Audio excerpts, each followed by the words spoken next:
2 in the morning, Shade 4 or 5. Ice Cube was hanging out with us. Yeah, yeah. You know, if you don't believe me, say something to him, Cube, in a Cube voice. Yay, yay. Okay, there it is. And now, I'm writing the next Friday movie. And, to me, it's really about, not asking Chris over and over again. It's about putting the script in his hand, you know what I mean, and getting the ball rolling for real, because he's not going to say yes till he see the script and he like what he's doing in the new movie, you know. So that, to me, is the next step. And I'll keep everybody updated. All right.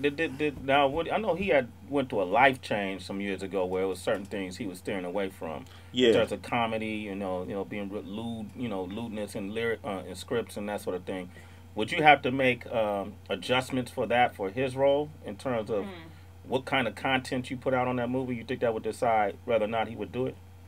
Yeah, but I'm not gonna bend the movie out of whack, for anybody. Friday movies are loved by a whole lot of people. So, my thing is to stay true to the movie. If he wants to be a part of it, we got open arms for him. If not, we still gonna be funny, like we've been 2 times before. So, I love Chris. I want him to do the movie. I think his fans want it.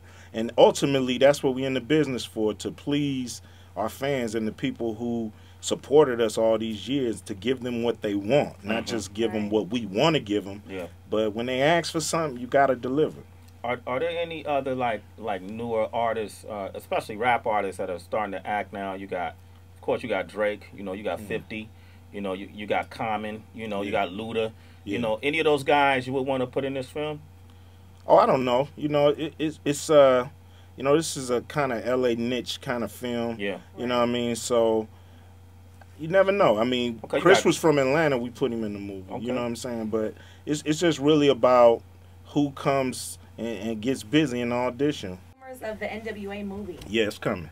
We producing the N.W.A. movie, and that movie is actually further along than the Friday movie, because we got a script that's tight. We're about to hire a director, and once you hire the director, it's really about casting and getting the ball rolling. So these both are my pet projects over the next year or two that I'm gonna really make sure they right for everybody. Now, is it going to turn out that I heard rumors that Eazy-E's son was going to be in it, and possibly your son's? Is that going to happen? We ain't making no promises to nobody. You got to come in, you got to audition, and you got to knock it out the water. Okay. What about? I mean, when you have, if you do an N.W.A. movie, Ren is still here. Everybody's still here. So would you try to incorporate at least the original members of N.W.A. other than Eazy into the movie? Yeah. No original members are gonna be in the movie. Okay. It's us really finding actors and playing the parts and doing the movie. But they are a part of, they were a part of the script and putting that together. We got their input. Everybody, of course, except Eazy. But we got everybody's input on the script, and hopefully they all sign off on what's being said and done. Particular album, man, I call that album The Bridge. Because that, at that particular time in music, especially rap music, it was so much division going on. Yeah. Was that your intent when you made that album, to just kind of bridge all worlds, or what was your intent at that time? I mean, I was so much fans of East Coast hip hop that I have a favorite producer, Dr. Dre, and then all my other favorite producers were East Coast producers. So when Dre couldn't work on the record, I was actually looking for Sam Sever. Sam Sever did the beats for Third Base. You know what I mean? Third Base was blowing at the time. So I was in Def Jam looking for Sam Sever. Chuck D walked through. I started talking to Chuck about my situation, and he like, yo, why don't you come down to Green Street Studio? Me and Big Daddy Kane doing a record called Burn Hollywood Burn. And you could jump on that and let people know you're going solo, and then we could talk about your record. And that's what I did. And, it was basically I couldn't get the best producer on the West, so I went to the Bomb Squad for the best producers on the East. Yeah, but did you anticipate it opening like doors for more collaborations then? And I mean, because I think people at that time, and I could be, I mean, maybe not from your perspective, but it seemed like people were kind of distant from working together at that time.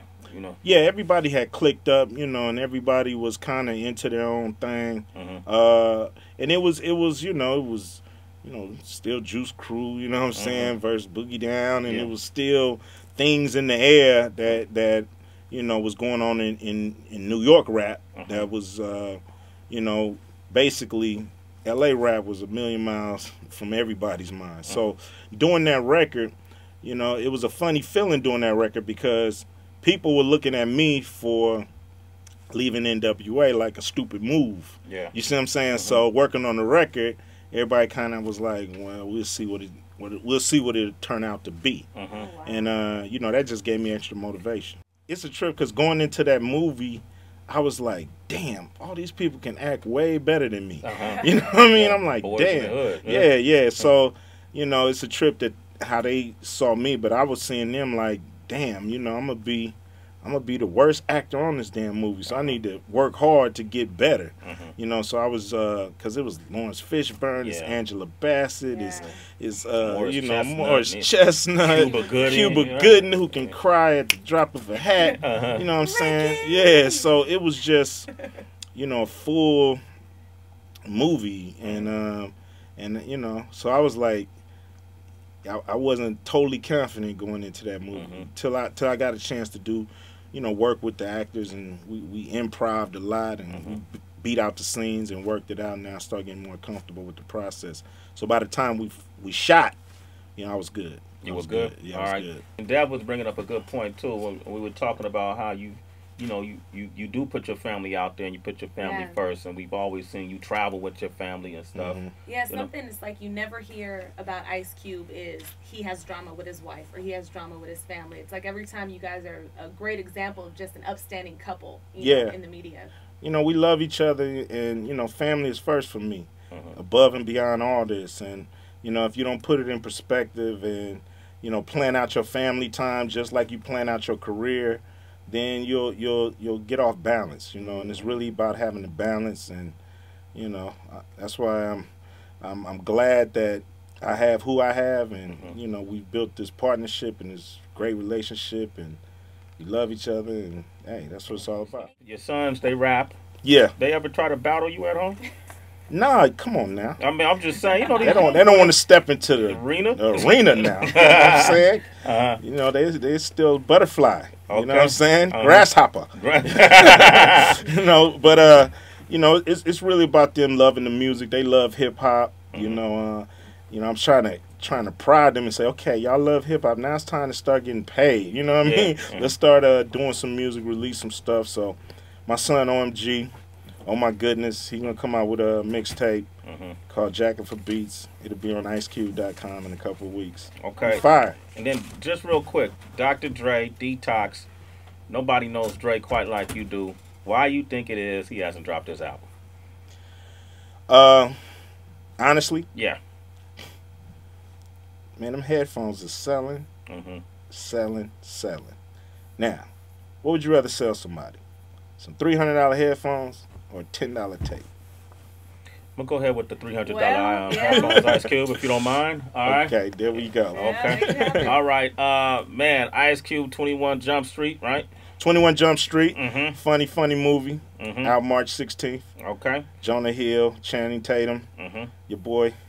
All right. Yep. We're going to support any and everything you do, man. Appreciate you, homie, every time. Appreciate you, Sway. You my man. You the family right there. My man. We got more to do. Cut in that, gang. We got more to do, man. All right. All right.